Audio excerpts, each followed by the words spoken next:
Hello and welcome to another Green Thumb program. My name is John Schaefer and I'm with the Harris County Public Library. We produce the Green Thumb Show in conjunction with the Harris County Master Gardeners, but our show is available for anyone who finds us. Everyone is welcome, and a great place to find us is on the Harris County Public Library website at hcpl.net. We've also have a companion blog to this show written by HCPL's own Harris County Master Gardener, Steve Bearfield, and the links to that links to this show and many other shows you will find in his blog. So please check that out. We are so glad to have you here. We have got a great show, and we are here online the third Tuesday of every month at 11 a.m. So you picked the right time to join us. Today's topic is plants of the Bible, the cultural significance and the spiritual meaning of plants in the Bible. Now, before I introduce our presenter, a couple of things.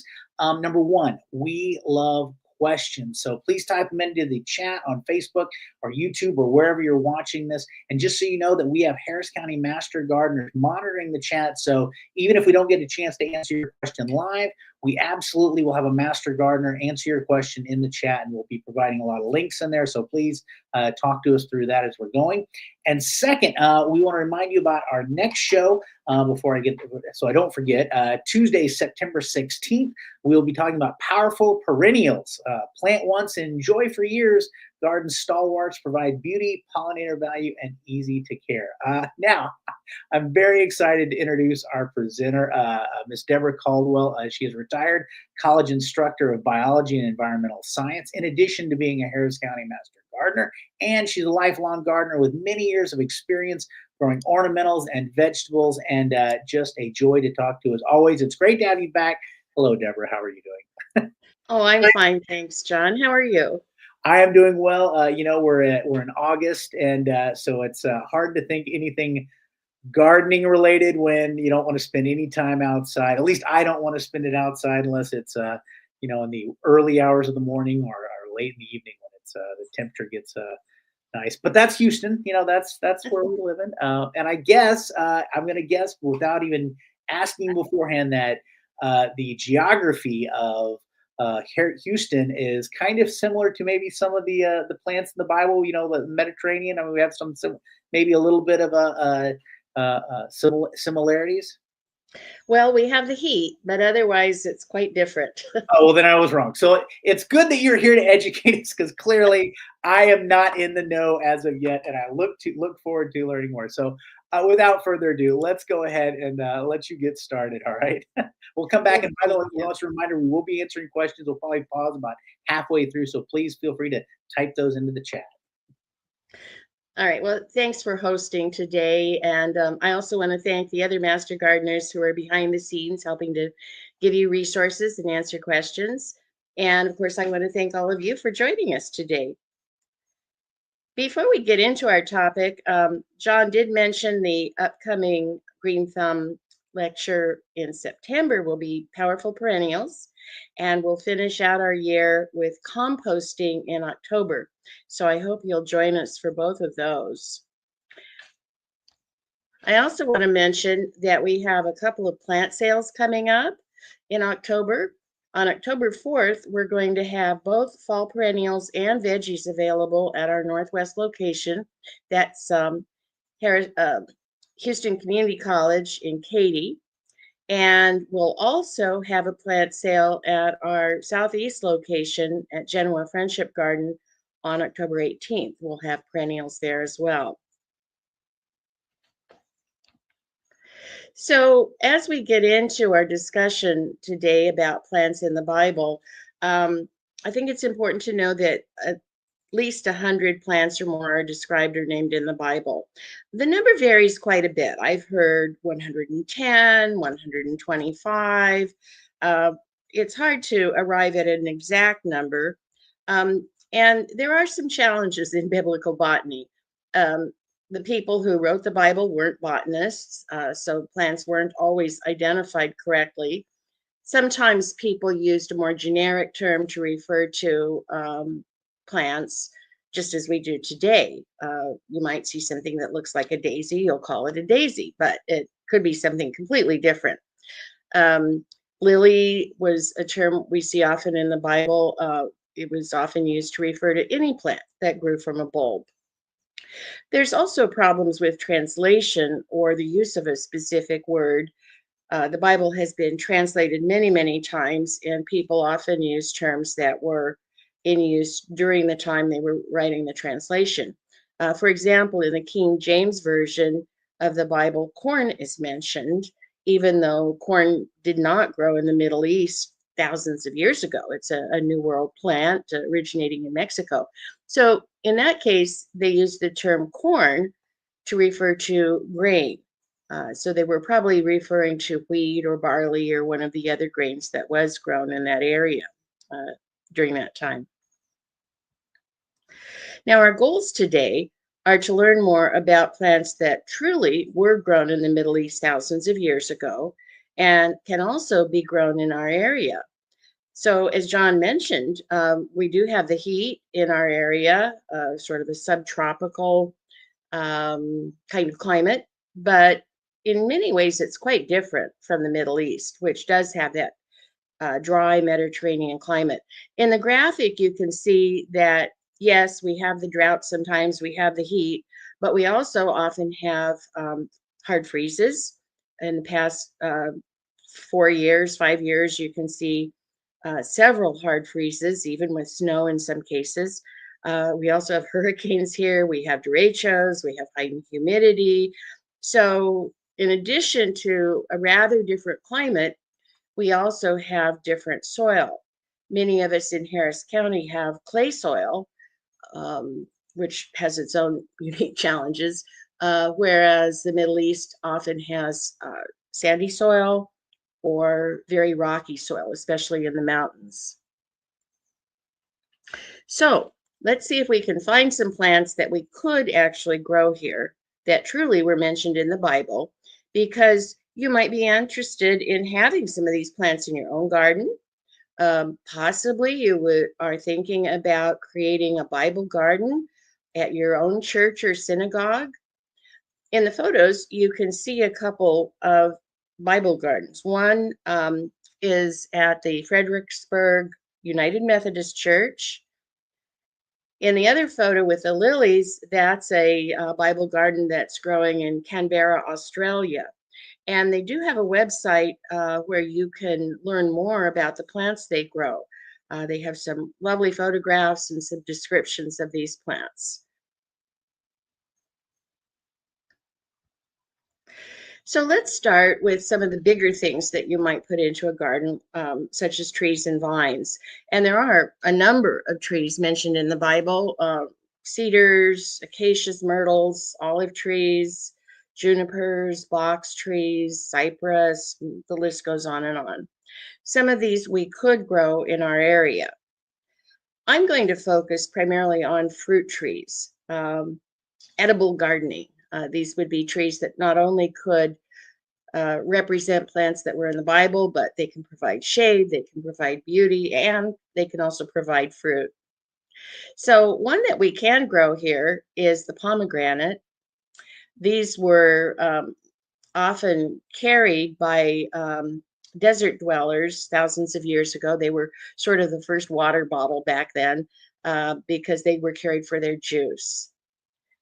Pomegranates have been grown for thousands of years throughout the Middle East. In Jewish tradition, they say that the pomegranate is a symbol of righteousness because it has 613 seeds representing the 613 commandments in the Torah. Now, in reality, most pomegranates don't have that exact number. I was kind of amazed to find out that someone actually took time to count the seeds in a number of pomegranates, and they arrived at an average number of seeds, 365 seeds. So the number does vary. We offered a variety called Parfianca in one of our more recent plant sales. And we chose this one for several reasons. One is that it has a low number of chill hours required. Chill hours are the number of hours that the temperature drops below 45 degrees in an area during a year. If you live in the northern part of Harris County, you probably get about 600 chill hours per year, but the number drops to only about 300 chill hours per year in the southern part of the county and in the um, city center where there's sort of a heat sink. These chill hours are important because they force a tree to go into true dormancy. And then when it breaks dormancy, it can go through its normal physiological processes and fruit normally. If it doesn't have the number of chill hours it requires, though, it isn't going to go into full dormancy, and it can have a lot of problems. It may not fruit properly or flower at all. So important to keep the number of chill hours in mind. Luckily, Parfianca only needs about 100 to 200, so it's a great choice for our area. In addition, it is self-fruitful, which means that it can pollinate itself. You don't have to have another pomegranate tree nearby. This variety is pretty disease resistant, but you may get leaf-footed bugs or aphids. These are really attractive trees. They have the beautiful glossy leaves, and they do produce flowers, of course, in late spring. And I think even the fruit is attractive. Um, they can grow fairly large, but you can usually prune them judiciously and maintain them around 12 to 16 feet. So I believe we already have it in the chat. You can see a link there, which will give you a lot more information about growing pomegranates if you'd like to try one.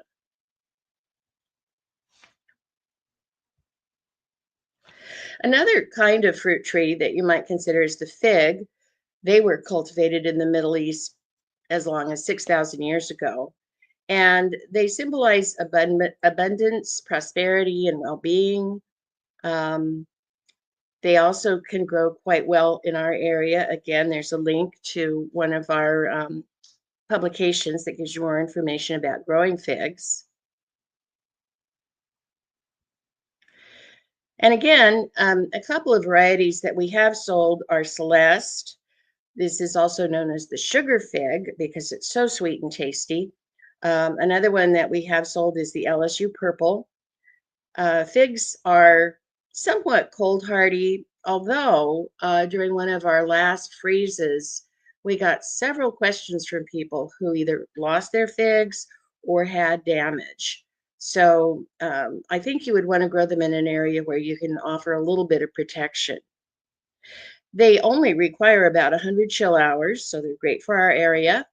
And you do want to make sure, as with all trees, that you provide enough water when we have some of the long, dry summers.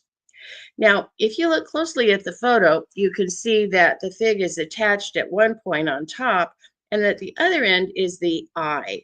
So we recommend that you choose fig varieties that have what's called a closed eye as opposed to open, because figs with an open eye can suffer in our high humidity. They can get insects going in through the eye. They could get disease-causing organisms. So best to choose one that has a closed eye to prevent pests and spoilage. And both Celeste and LSU Purple do have a closed eye. I can see questions in the chat, so you can type in there or also put them on Facebook. So let's move on to another fruiting tree. This is the date palm. These were some of the very first cultivated plants in the Middle East, and they're mentioned, at least 50 times in the Bible, if not more. They symbolize strength. They're very tall and upright. They also symbolize prosperity, growth, and righteousness. There are three phoenix varieties or species that can potentially grow here. The Canary Island date palm. Medjool date palm is also known as the Judah palm, so it was widely grown in the Middle East, and also the silver date palm. There have been palms in Texas for hundreds of years. We think probably the missionaries brought the first ones. In theory, they should be able to grow here because they can grow in zones 9 and 10. We're in zone 9. They have tried growing them commercially, but for one reason or another, those efforts weren't successful. And they can be very cold, very susceptible to cold. They can be killed by hard freezes. And again, in the last freeze, a number of people did lose their date palms. If it's small enough, you can protect the crown and try to keep it alive, but it's a little bit hard going. In more recent years, another problem has occurred, which is lethal bronzing disease. And this is bacteria that's carried by leafhoppers. So if you do discover that your date palm has been infected, really you should cut it down and dispose of it properly so it's the disease isn't carried to other palms in the area. Now, let's say you are finally able to grow your date palm and it's a big healthy tree. Are you going to get fruit? Well, again, you have to have a female tree. Like humans, there are male and females. And another issue, of course, is that often in August and September we get rains, which can split the dates and spoil them. So I'm not sure I would devote space in my own garden or in a Bible garden to a date palm, but as I said, in theory, they can grow here, especially if you're in the more southern part of the county. Grapes, of course, are mentioned more than any other plant in the Bible, and they were a fruit that could be used fresh, could be dried. They were used to make wine and vinegar. So they were grown all over the Middle East. We can grow grapes and muscadines here in our area.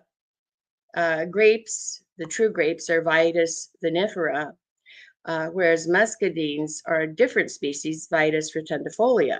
And muscadines are actually native to East Texas, so they're very happy here. They would be a great choice.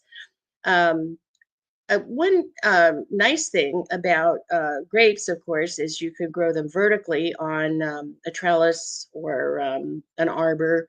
The muscadines in particular, though, are very large, vigorous plants, so you want to make sure they have strong support.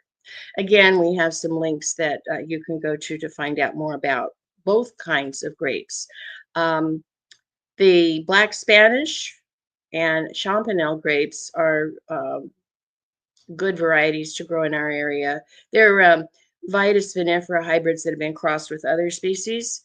The muscadines are often used for jams and jellies. They're very tasty, but they have kind of a thicker skin than we're used to for other kinds of grapes.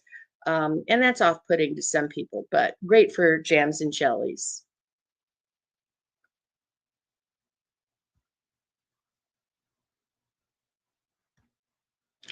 So let's turn to herbs next. And you can see that herbs are prominently mentioned in the Bible. Saffron, henna, cinnamon, cumin, list goes on and on. They were used for cooking. There were many medicinal herbs. Some were used in rituals, both social and religious rituals, such as tithing.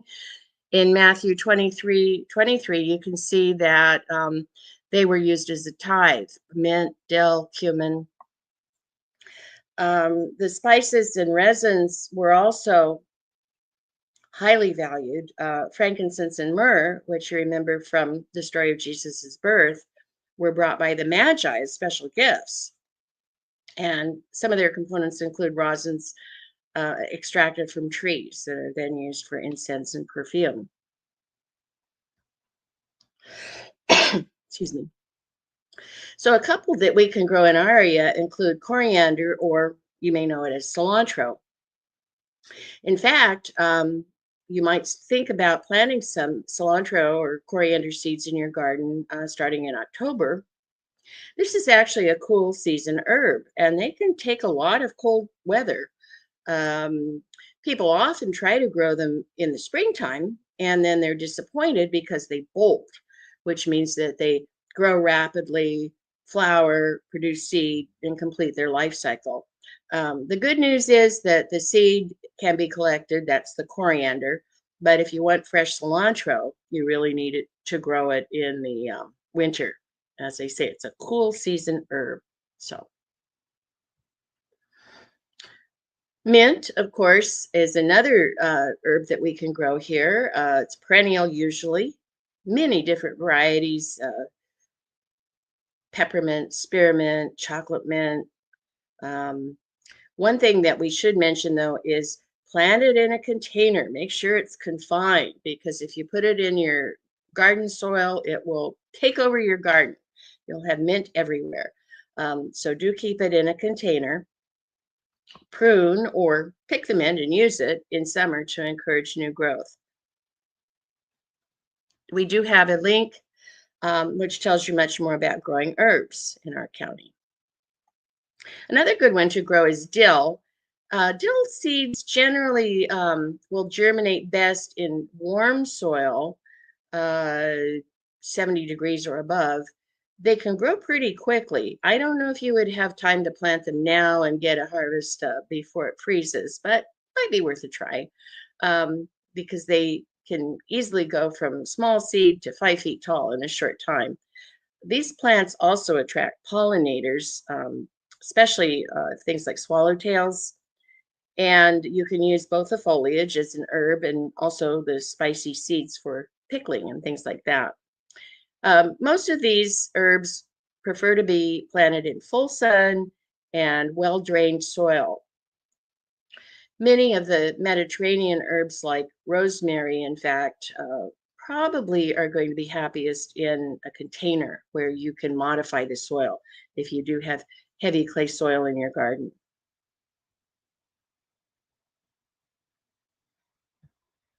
Now I'm going to mention aloes. Um, they're technically not a traditional herb, but they were often mentioned in the Bible, probably for medicinal purposes. So we think possibly it was aloe vera that they were referring to because, as you know, you can use the aloe vera for soothing burns. Although aloe succotrina might have been the one they were thinking of. That one grows in the Middle East and is used for embalming. But there's over 500 species of aloe, so possibly it could have been some other kind as well. Um, so let me stop here and see if we have some questions so far. Yes, yes, we do. Okay. Questions.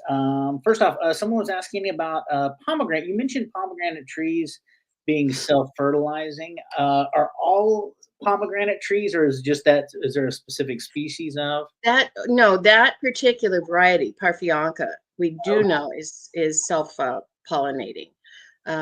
You'd have to check and make sure because there are fruit trees that will require another fruit tree nearby for pollination. Right. I think there's nothing more disappointing than getting that fruit tree we're so excited about, and we get it in there, and then a few months later we're like, wait a minute, we needed another one. Oh, well, there's no more room.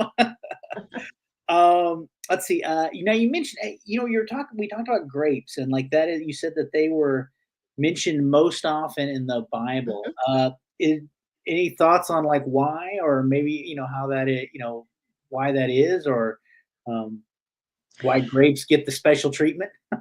It's hard to say. I can speculate that it could have been because they were used for so many different things, including fresh and dry fruit, wine, and vinegar. They grew very well in the Mediterranean climate of the Middle East. And I think um, they're often symbolizing uh, growth and renewal. They were perennials, of course, so they would grow year after year. Um, so I'm just speculating, but those might be some possibilities. Yeah, absolutely.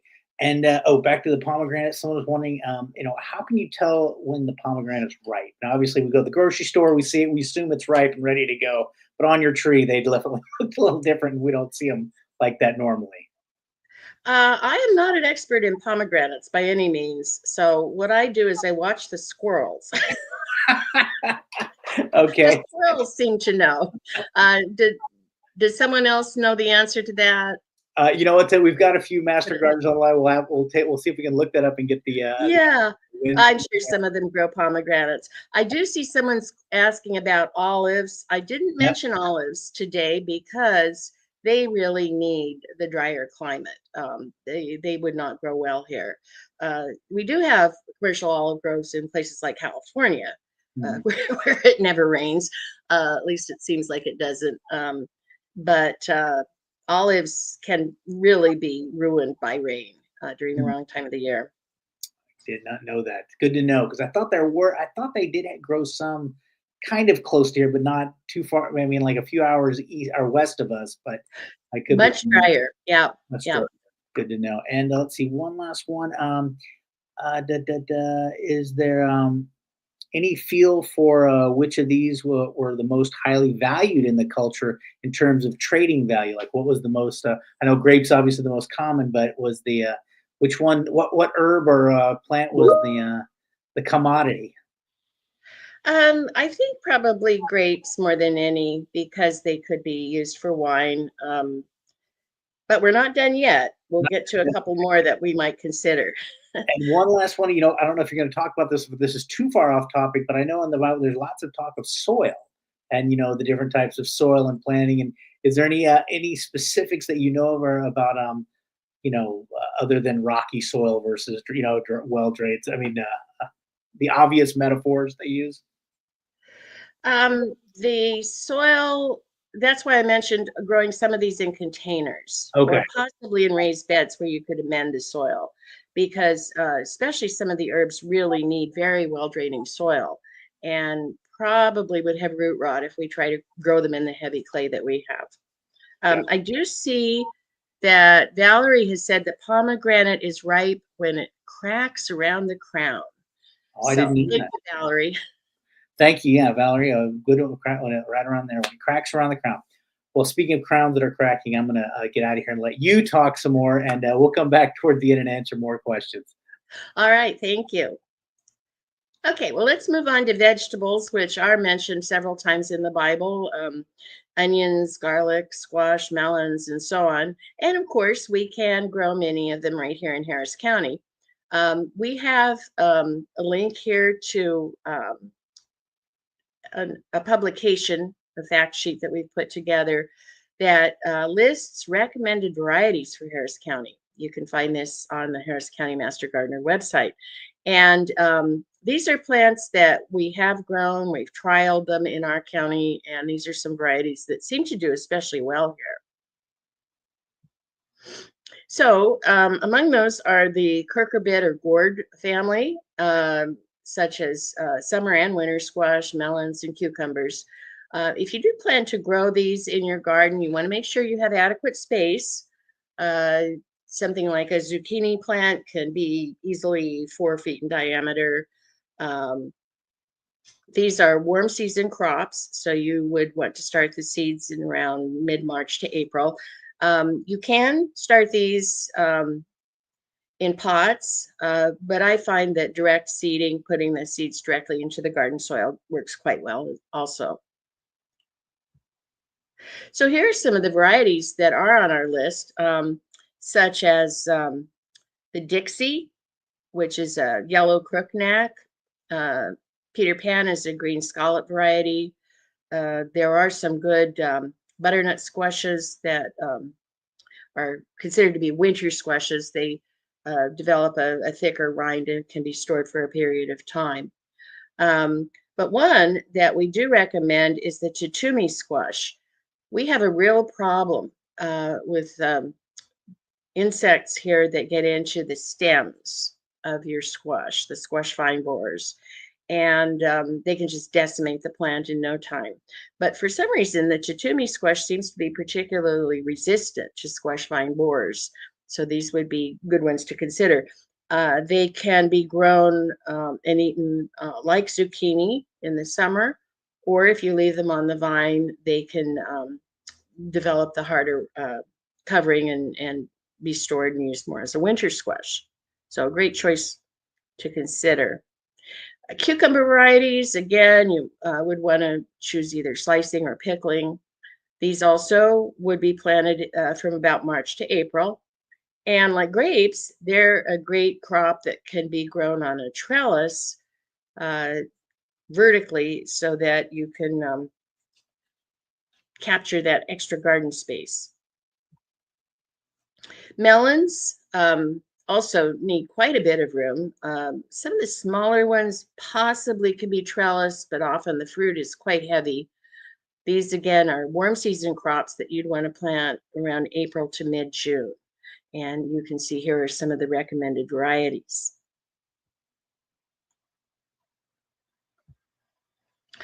Also, of course, we can grow the allium family, onions, leeks, shallots, garlic. These can be planted soon in fall. And generally, what we recommend is you start your bulb onions from seed. They will grow into little seedlings, look almost like grass, and you can separate those and put them in your garden bed. Shallots, we generally grow from offsets. Soft neck garlic, you grow as well from the, um, not the whole bulb, but the clove, basically. And we recommend soft neck varieties in our area. Now, I've mentioned planting dates quite a bit. We do have a great resource that I hope you will access on our Harris County Master Gardener website. And you can see that this vegetable planting calendar shows us that we're really entering prime time soon for fall gardening. There are a number of different kinds of varieties that we can start planting in about mid-September through about mid-October or even longer. The lighter green shows us times where you could potentially get things started, but the darker green shows prime time when we really recommend that you plant these. So I have this vegetable planting calendar on my phone. I have all sorts of paper copies and I consult it all the time because it tells me optimal times to plant. So I'm getting ready for the fall. Already have some seeds started and I'll be planting some other things very, very soon. Now, we're probably not going to grow grains in our little garden, but we have to include grains in any discussion of plants of the Bible because they were so important. Um, Humans did eat wild grains long before they domesticated them. They would uh, wander through the environment and find a stand of grains and try to harvest them. But someone about 11,000 years ago or so got the brilliant idea that they could plant grains in an area and tend to them and probably get a more reliable crop. These grains were a staple food that provided calories and food security to people so that populations could grow. And we started to see some division of labor. People were no longer nomads, they could stay in one place and create villages. And some people could be, um, well, not everybody had to be a farmer. You could have a king and you could have um, the priest and you could have the accountant and you could have someone else doing a different job as well. So grains were absolutely essential to the development of our civilization. So as I mentioned, probably around 11,000 years ago, somewhere between 9 to 12,000 years ago is when people really started domesticating grains and building small villages. The primary ones that they grew in the Middle East were wheat and spelt and also barley. Now, barley, we think, was one of the very first that was domesticated and was used primarily to make bread and beer. And this was a good one for the Middle East because barley still is pretty reliable in a dry climate.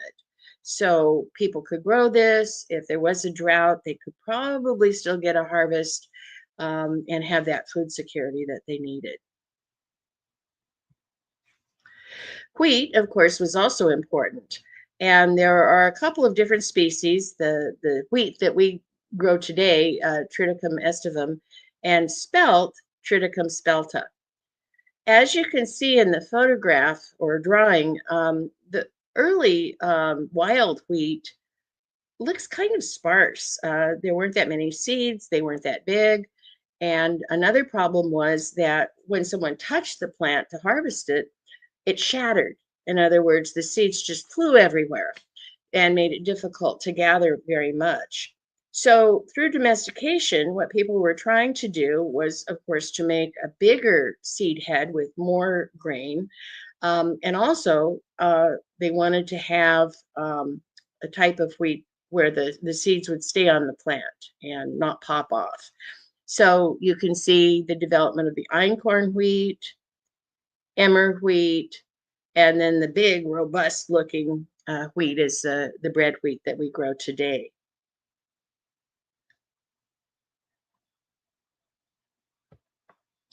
Flowers also were mentioned prominently in the Bible in several places. But again, we're not entirely sure if some of them really did grow in the Middle East. Um, a couple that we see mentioned quite often are lilies and roses. The Rose of Sharon, for example, in the Song of Solomon, probably wasn't a rose at all, or even the Rose of Sharon that we grow today. We think it was some kind of bulbous plant, um, maybe crocus, tulip, maybe a lily. Some biblical scholars think it was the plant that's pictured in the photograph, which is a sea daffodil. And it still grows today in coastal areas along the Mediterranean Sea. I was curious to see if we could get our hands on this plant, and I did find it on Amazon.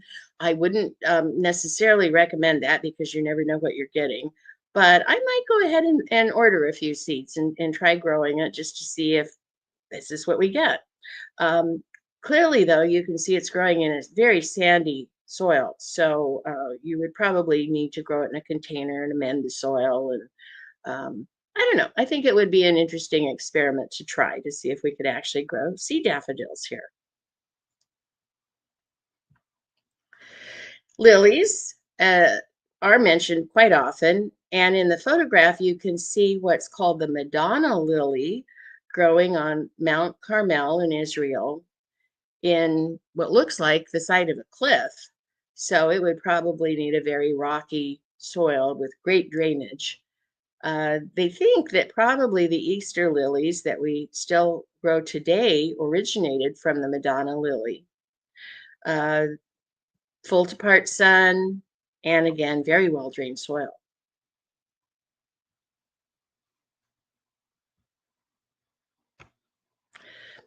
The lilies of the field may have referred to anemones that still grow along the Gaza border. At least I hope some of them are still there.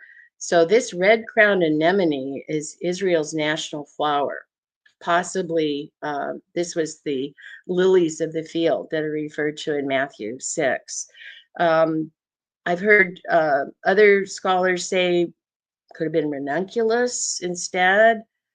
So again, we're not quite sure, but this certainly would be a beautiful flower to include in your Bible garden. So let me stop here and see if we have any more questions. Sure. You were talking about finding a plant on Amazon and or some seeds on Amazon, having sent it over. Is there if you were to travel, or I know people, I mean, maybe not now is the best time to travel over there, but in the future, and if people have traveled in the past, is that something you can bring back usually? Are there a customs issue, that you know of bringing back seeds? Or obviously, I think bringing back the actual fruits and plants, there might be an issue, but seeds, is there an issue with customs?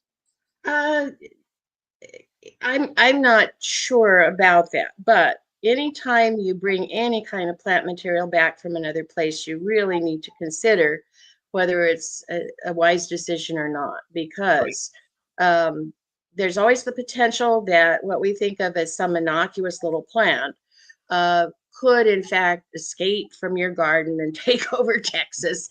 Um, People used to be a lot more cavalier about bringing back plant material. Seeds are certainly safer than bringing the whole plant or leaves or roots. So you're less likely to bring in diseases. But A responsible gardener would, first of all, check the literature to see if there's any restriction, any reason not to bring it, um, and then try to keep it as confined as possible. So if I did try the seeds, I would certainly grow them in a container and Right. uh, try to make sure that seeds are not getting out into the wild. I remember when I lived in California, we had a neighbor that had so excited about getting some bamboo and planting it in their yard. And, sure enough, about the next year, that was under a driveway and up on the other side. So Yeah. so they could spread. Um, Steve had a couple of things: cedar tree, saffron, medicinal Mhm. plants. I'm not sure what the question is in there, but let's see if you can. Well, again, we could go on and on. As I mentioned, there's well over 100 plants that are mentioned in the Bible. So definitely you could try growing crocus here. That's a source of saffron. Um, a lot of the bulbs, though, don't do well here. Hmm. Again, things like tulips, even some kinds of daffodils, crocus, usually do better in colder environments. So you could get crocus bulbs, you could grow them, you could try harvesting your own saffron. But yeah, medicinal plants, I did mention the aloe, some of the other herbs were used medicinally. Cedar trees probably would not be happy here. Right. And I'm seeing an answer to the question about bringing in seeds. They'd have to be declared, go through the USDA. Yeah. And Jessica's also saying saffron grows for a few seasons and then dies off. So, Got it. yeah, chill hours are an issue. Got it. It seems like, now I knew nothing of, I had not ever thought about plants in the Bible as far as like having a garden or, edible plants as it was going. It seems like now that you brought it, there's got to be like a lot of different literature on this, or this has to be a pretty big, pretty well researched topic. Is there any books that you recommend or? Yes, there's a book called Plants of the Bible. I don't I can't think of the name of the author off the top of my head, but there are. I think the thing I found in researching this topic, though, is there's a lot of nonsense out there. So, That's it seems or misinformation. It seems like yeah, they're, let's put it that way. So look for really reliable sources, and the Canberra, Australia garden, I think, is a good resource, as I mentioned, because they truly are growing the plants there, so they have experience with them. But again, that's a different climate from what we have. So, I think I um, found the Plants of the Bible. Is that by Harold Norman Boldicki and Alma Lance Moldinki? Does that sound familiar? I don't know if that's the one. You know what? I'm not going to put that in the comments because I would hate to put the wrong book in there. Michael Zohary. Okay, yeah, Michael Zohary. Okay. Well, you know what we'll do is we'll see if we can get that in the chat later. Yeah, I think Valerie put that in. Plants of the Bible by Michael Zohary. Oh, So cool. Let me put that in that's the what to let look me for. put Yeah. that in the public chat. Hold on a second. So that's now available for anybody to look at. So interesting. So much great stuff. I do want to mention that I wrote about this topic in our newsletter, so you can read that article. And then also, this is our Harris County Master Gardener website. You can see that we have a whole host of resources available, and we have clickable links. So if you click on these, you can go to um, Ask a Master Gardener, which is the place where you could ask questions. We get the questions in the form of an email and research them and then send an answer back to you. Earthkind is a great resource with all sorts of information about composting and mulch and water and so on. So we hope you'll. I can verify that you guys have answered the questions. Mine, real quick. Thank you to Steve, who writes the companion blog to this piece. He found that the Plants of the Bible book, we actually have it in our on our Harris County Public Library Oh, website. terrific. I put the Biblio Commons link in there, but you can obviously check or go to your library and see about checking that out too. So a great way to cross pollinate. I don't know. Exactly. It works out all the way around. Oh my God. That's great. And I know you have a sale coming up. We want to mention that one more time, if we can. I believe do you have, is that way back on your first slide for the October plant sale coming up? Yes, two locations. One is at the Houston Community College site in Katy, and the other one is down in the southeast at our Genoa Friendship Garden. That one is October 4th, and I'd have to look at my slide to see the other one. So October at the very 8th. front, scroll back to the beginning. We can put that in the Yeah. chat. Let's see. And I want to remind everybody, you can always ask, like you're saying, I'm going to put the link to the Master Gardener website in there. So that's in the link as well. That's in the chat as well. Oh my gosh. Thank you so much, Deborah. Is anything else that did we cut? I don't want to cut you off. Did we get through did we cover most everything here? I think so. Well, did we have any other questions? Let me check and see. I think oh, here we go. I'm so sorry we did. Do olive trees, I think you mentioned this, but do olive trees thrive here? Do we need a male and a female? I don't know about male and female. I don't believe so, but no, they don't thrive here. Possibly, as you're mentioning, in West Texas where it's much drier, but they need very, very well draining soil, and of course, summer rains will ruin the olives. So Yeah. that's a big problem. Well, thank you so much, Deborah. We look forward to seeing you again soon, and I will see you maybe at the October sales. I definitely need to restock the garden here soon. So, thank you so much, and we'll see everybody next month. All right. All right, thank you.